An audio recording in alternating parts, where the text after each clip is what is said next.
Lakh sugar আক্রান্ত করবে। যত মানুষের ছোট চোখে দেখবে কয়েকদিন পরে ওই চোখে ঝাপসা হয়ে গেল না, ছানি পড়ে যাবে। আর যত বেশি নিজেকে কষ্ট দিয়ে অন্যের উপকারের কথা ভাবে, আমি বারবার বলছে চাহিদার জন্য বেঁচে থেকে লাভ নেই, প্রয়োজনের জন্য বাঁচো। কেন? ভেতর শিল্পটা বেঁচে ওঠে, উপলব্ধি করতে পারবে। একবার সিগারেট জ্বালাও না, একবার সিগারেট জ্বালিয়ে দেখো না, তিনটে দিন কন্টিনিউ অন্যের কথা ভাবো, যে অন্যের কথা ভাবে তোমার ক্ষতি হবে, অন্যের ক্ষতি হবে। দেখো নিজের ব্যক্তিত্বটা চেঞ্জ হয়ে যাবে। অ্যারেস্ট তো অনেক ছেলেকে চাকরি পাইয়ে যাবে, অ্যারেস্ট কি করেছে অনেকেই জানো না। আমরা জানি ভালো ছেলেরা ভালো কাজ করে, আর খারাপ ছেলেরা রকে যারা আড্ডা মারে, যাদের চুলের সামনে অংশ লাল করা থাকে, পেছনে ঝুটি করা থাকে, বুকে গেছে মেয়েদের কোন কাজ ইংরাজি শেখে, অঙ্ক শেখে, ইতিহাস শেখে, কি করবে সেটা ভাবে না, জীবনে আনন্দের মধ্যে দিয়ে আকার আছে, এই ছেলে খরচ হয়ে গেছে। কিন্তু দেখো ভারতবর্ষের টোটাল 11টা আইআইটি হয়েছে, আর ভারতবর্ষের টোটাল বিদ্যালয়ের সংখ্যা জানো সরকারি রেজিস্টার 26,123টা। আপনি যদি যাও প্রত্যেকটা বিধানসভাকে খোঁজ নেবে, তার ছেলেরা বিদেশে থাকে, হয় আইআইটি না হলে আইআইএম। আমার মনে হয় এটা কি শিক্ষা বলে নাকি? মা বাবাকে শত্রু করে তোলা আর নিজের শান্তির জন্য নিজেকে বড় করে তোলা, আমার মনে হয় এটা শিক্ষা নয়। মা বাবা তো দেবতা। আর যেগুলো কথা বললাম, যাদেরকে তোমরা বলো একটু পরে তাদেরকে মঞ্চে তোলা হবে, খরচ হয়ে গেছে, বকে গেছে।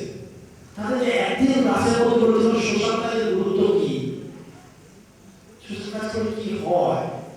হঠাৎ করে একটা ছেলে এসে বলছে, আমিও বিশ্বাস করি না, আমার লজ্জা দিয়েছে। তারপর এসে বলছে, দাদা এই পুজোয় না আমি ভাবছি যারা জামা কাপড় পরতে পারে না তাদের আমি নতুন জামা কাপড় দেবো, প্রথম বলেছি পুরোনো জামা কাপড় দেবো। হঠাৎ করে আমার একটা ফোন করে বলে, দাদা অনেক জামা কাপড় কালেকশন হয়ে গেছে। আমি কি তোরা অনেক জামা কাপড় কালেকশন করে গেছিস? বলছে হ্যাঁ। আমি নতুন না পুরোনো? বলছে পুরোনো জামা কাপড়। আমি বলছি হ্যাঁ ঠিক বলছিস, মন মুদ্রা পুরোনো জামা কাপড় ছাড়া মানুষ কিছু এক করে না, ওটা তাই গায়ে লাগে না, হয়তো খুব কষ্ট পেয়েছিল। আমি যে একটা যদি জামা কিনতে পারিস আমি তোকে আরেকটা জামা দেবো, কিন্তু নতুন জামা দিবি, একটাও পুরোনো নয়।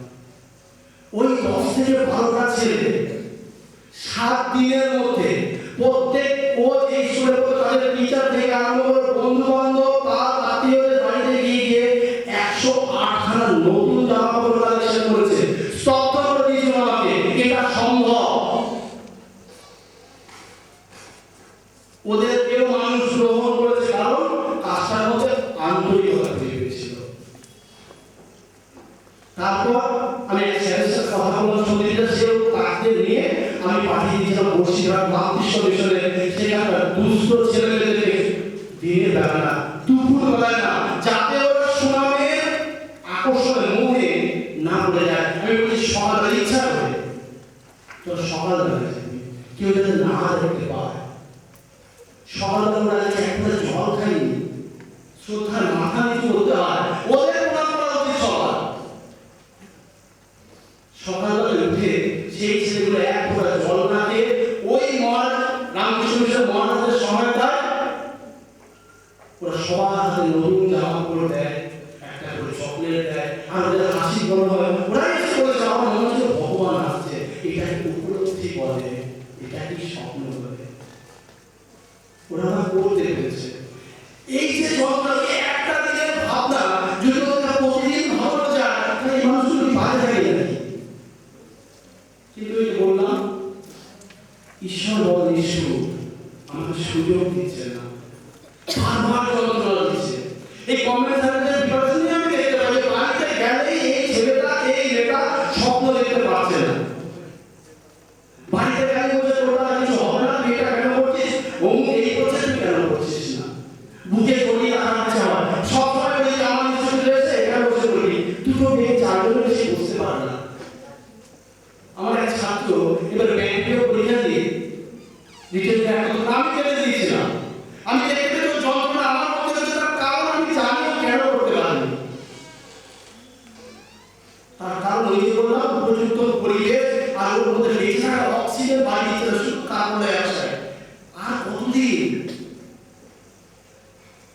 23 বছর তো হয়ে গেল, 24 বছর তো হয়ে গেল, তোকে তো রেজিস্টার চাকর হতেই হবে। তুই না বললে আমি তো এক প্রাইভেট কাউন্টারে দিয়ে দিচ্ছি, তুই চাকরি তো তোকে করতেই হবে।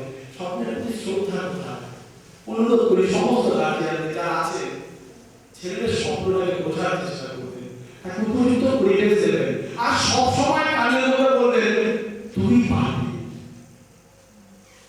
ও তখন ব্যর্থতা থেকে অভিজ্ঞতা নেবে, ব্যর্থতা আগুনে নিজেকে চালিয়ে ফেলবে না। আমার পশ্চিমবঙ্গ নিশ্চয়ই বড় জায়গা যাবে, কে বলেছে যেতে পারবে না? বুঝ বললাম জন্ম হওয়ার মা বাবা কি করে মুরগি কাটার মতো ধরা গেছে ধরে নিয়ে তাকে বলে তোর এগুলো অধিকার নেই, তোর এগুলো স্বাধীনতা নেই, তুই এগুলো করতে পারবি না, বাজে কথা বলতে পারবি না, বেশি কথা করতে পারবি না, এই করতে পারবি না, এটাই করতে ওটাই করতে, এই করতে করতে ছেলেমেয়েগুলো শেষ করে দেয়। তা পোল্ট্রি মুরগির মতো বড় করে তারপর ওই যে বললাম চাকরি নামক একটা খাড়া দিয়ে কেটে দেওয়া হয়, আর সেই মানুষটা সারাটা জীবন উৎসর্গ করে দেয় অন্যকে বড়লোক করার জন্য। আমি কম্পিউটার করাই, তারপরেও আমি বলছি যদি কারোর মনের মধ্যে কোনো স্বপ্ন থেকে থাকে তাকে পুজো করো।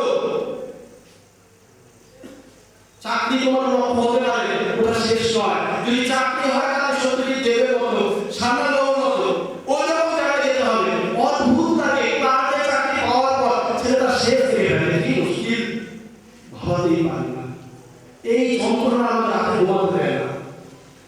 এই জন্য আমি শুরু করেছি এই ছোট্ট স্কুল, যে স্কুলের ছেলেমেয়েগুলো স্বপ্ন দেখে স্বাধীনতা পাবে, তাদেরকে প্রত্যেক দিন আমি বলতে কি চাস ওই ছোট ছোট বাচ্চার মধ্যে 20টা বাচ্চাকে নিয়ে তার স্টার্ট করবো। আমার তো স্বপ্ন এই 20 জন ছেলে মেয়ে একদিন দেখবে আমি যেটা স্বপ্ন দেখি স্বামী পূরণ করিয়ে তার আগে আগুনে পড়া এই করে করে অনেক কিছু কষ্ট দেয়, মারধর করে, থাপ্পড় খায়, সে আমি জানি ও করবে। তারপর আমি যা চাইবো তার বেশি এই আগুনে। আর এই 20টা ছেলে দেখবে একদিন পশ্চিমবঙ্গের টপ টপ জায়গায় তারা লেবার হবে না, লিডার হবে। লেবার আর লিডার এই দুটো ওয়ার্ডই খুব কাজে শেষ দিচ্ছে।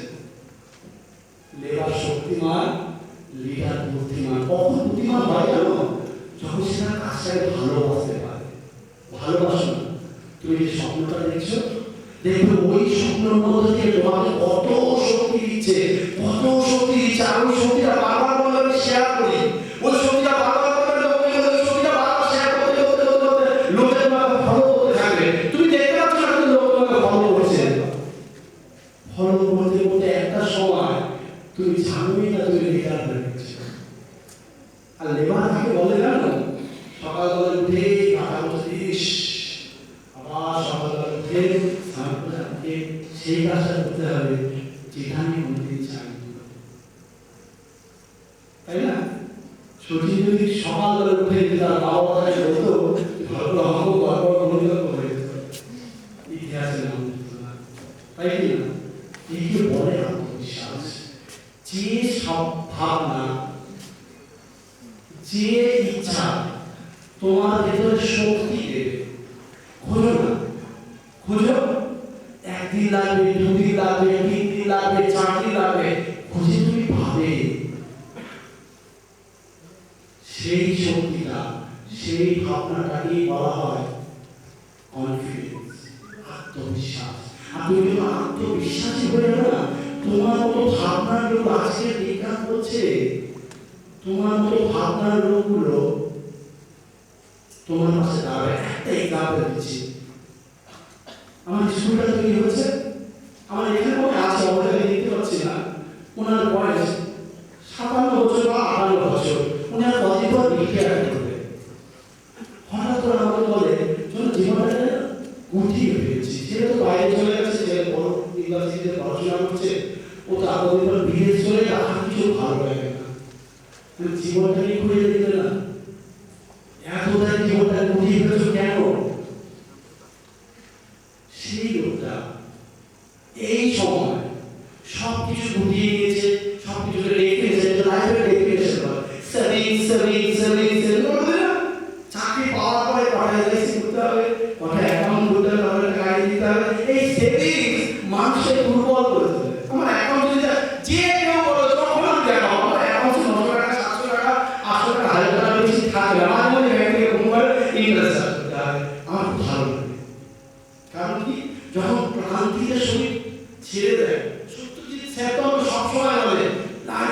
যে তুমি কি ছেলে খেলা করছো, কোন দিন ধূপ করে করে মারা যাবে, তোমার স্বপ্ন ওখানে শেষ হয়ে যাবে। আমি মনে মনে কিছু বলে শুনে একটা মিষ্টি হাসি, আমি ভেতরে স্বামীজি সত্যি কাজ করছি, ও মারবে না। যখন অ্যাকাউন্টে টাকার পরিমাণ বেড়ে যাবে না, ওই নিশ্চয়তা যখন তাকে শান্তি বলে যাবে না, আসলে তার শান্তি না, পুড়ে গিয়ে আর একটা নাম কাজ না করলেই তো হয়। ব্যাংক আমার ইন্টারেস্ট দেবে, আর যখন তোমার ব্যাংকে অ্যাকাউন্টে টাকা থাকবে না, ওই শুয়ে থাকতে পারবে না, ছটফট করতে হবে তোমার কর্ম পালনের জন্য, ওই কর্তব্যটাকে পালন করে যাও, আর টাকা পয়সা সব হয়ে যাবে। এখন আমার তো ঋণ আর কিচ্ছু নেই, আমি তো এগিয়ে যাচ্ছি। এইভাবে এগোতে থাকলে আমি জানি আমার এই পিঠি থেকে এগিয়ে যাবে। সাময়িকভাবে আমি খুব আর্থিক কষ্টে ভুগছি। আমার স্বপ্নগুলো একটু শেয়ার করি। এটা হলো সেভিং লাইফ। প্রথম কি বলেছি? কেয়ার, তারপর লাভ, তারপর হোপ, তারপর বিলিভ, তারপর ট্রেন।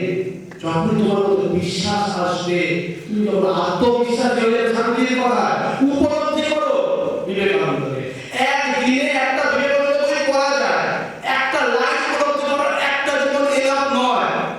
আমার বাড়িতে যদি আমার মাথার উপরে এক স্বামীর একটি ছবি আছে, ওই একটা কথা বলে আমি শেষ হয়ে যাচ্ছে। সবাই বলে কেন বই বলতে পারে ভাববা, ওই কথাটাই পূরণ করতে পারে যে এমন নির্ভুল পড়া এ কতদিন পর ধরে যাবে, অন্যের জন্য বাদ অন্যের জন্য বাদ হবে জানি না, কিন্তু লাইফটা শেষ হয়ে গেল, ওটাই করতে হবে। আর কত বেশি উপলব্ধি হয়। একটা ভালো কাজ করে দেখো, লোকটা কাঁচা বেঁচে আছে, আমি বলছি। যখন অন্যায় কাজ করবো তখন দেখতে পাবে না, আর যখন ন্যায় কাজ করবো, এর আগে আমরা বলেছিলাম যে একদিন বৃষ্টিতে রাস্তার মাঝখানে 103 জন ঝড়ঝড়িয়ে বৃষ্টিতে পুরো শরীর ভিজে যায়। আমার লক্ষ্মীকান্ত পুরো পড়াতে যাওয়ার কথা ছিল। আমি বিবেকানন্দকে প্রশ্ন করেছিলাম, আমি কি বাড়িতে চলে যাবো নাকি তোমার কর্তব্য পূরণ করবো? একবার দুবার তিনবার তুই যা বেরিয়ে আসবো। আমার কোনো তোমাদের আমি জানি না সন্ন্যাসী নয়, আমি বড় মানুষ নয়, কিন্তু আমার মনে হয়েছিল আমার পাশাপাশি একটা পায়ের স্টেপ যাচ্ছে। আমি আজকে তোমাদের বলছি, উপলব্ধি করেছিলাম। আমি ট্রেনে যখন উঠি লক্ষ্মীকান্তপুরে, আমি মনে হয় অজ্ঞান হয়ে গেছিলাম, আমি জানি না ট্রেনে উঠে কিভাবে ঘুমিয়ে পড়েছি। যখন আমি লক্ষ্মীকান্তপুরে যাই, আমার শরীরে একটুও জ্বর ছিল না। এটা বিবেকানন্দ। তুমি নিজেকে ভালোবাসো, নিজের স্বপ্নকে ভালোবাসো, যে স্বপ্ন অন্যকে সাপোর্ট করবে, দেখবে বিবেকানন্দকে দেখতে পারবে। এই লোক যায়নি, এর দেহ গেছে, ভাবনা যায়নি, যাবে না। এই লোকটা আগে দেহব্রত হয়ে আছে, নিজে হাঁটতে পারছে না, পশ্চিমবঙ্গে বাঁচাচ্ছে কোন শক্তি?